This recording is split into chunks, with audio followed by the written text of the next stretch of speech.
Tonight at the vaccination rates across much of the metro. Here is a vaccine milestone in Kansas City, Missouri and Jackson County. Both areas are now reporting more than a third of the population is fully vaccinated. In Kansas City, Missouri alone, that's more than 165,000 people. President Biden wants 70% of U.S. adults to be at least partially vaccinated by July 4th, but meeting that goal remains a challenge. Right now, about 64% have received at least one vaccine dose. Experts continue urging people to get their shot, but they recognize the July 4th deadline is largely symbolic. If you don't meet the precise goal and you fall short by a few percent, that doesn't mean you stop in your effort to get people vaccinated. We have always held that July 4th is not the end of it.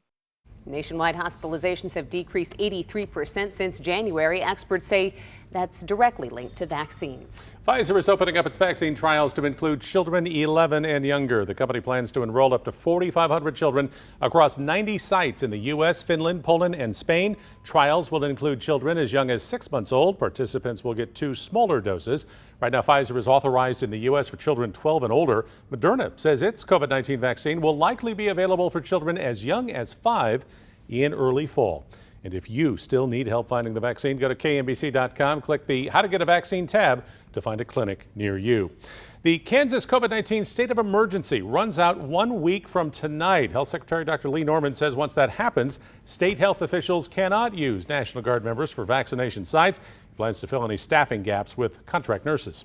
Well, there's a new way to help your credit score if you are still waiting to get unemployment benefits from the Kansas Department of Labor. Starting July 1st, KDOL will be required to give you a report. It will show when you filed and the last time you received a payment. You can then take that to your creditors to show that you have filed for benefits but haven't been paid. It got passed with help from a state rep from Leawood who gets emails daily from people needing help.